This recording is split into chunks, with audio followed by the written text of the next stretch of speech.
السلام عليكم حبايبي، عاملين ايه؟ شايفين الحلاوة دي؟ تعالوا مع بعض نعملها بقى. هنا انا جبت توم وفلفل اخضر حراق ونص ليمونة، عشان انا اصلا كنت حاطه فيه ليمون.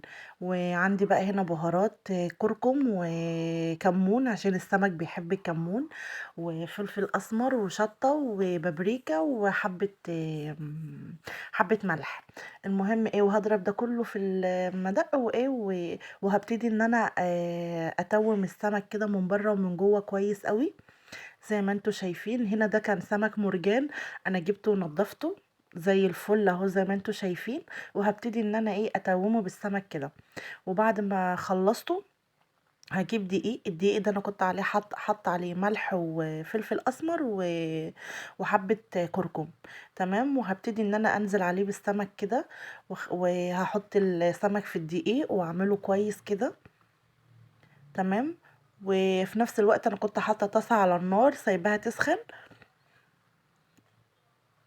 كده. انا بعمل السمك. المهم لو وصلتوا لهنا ما تنسوش اللايك والشير والكومنت وحاجات حلوة بقى من اللي انا بحبها يعني. بس كده. هنا كانت الطاسة بتسخن. هبتدي بقى ايه ان انا انزل عليه بالسمك بعد ما الزيت سخن. زي ما انتوا شايفين اظن الاكلة دي جميلة قوي يا جماعة والله.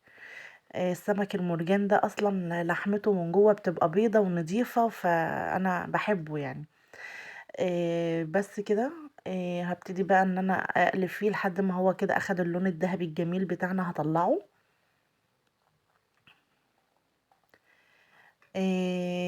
صلوا على النبي يا جماعة. صلوا على النبي، كل اللي بيتفرج على الفيديو يصلي على النبي. هنا كنت انا عملت رز بالشعرية وطبق سلطة. وده السمك بتاعي بعد ما خلص. شايفين لونه جميل ازاي وشكله حلو قوي. شايفين لحمته بقى بيضة ازاي. انا بحبه يا جماعة والله العظيم قوي. لو وصلتوا لهنا ما تنسوش اللايك. سلام.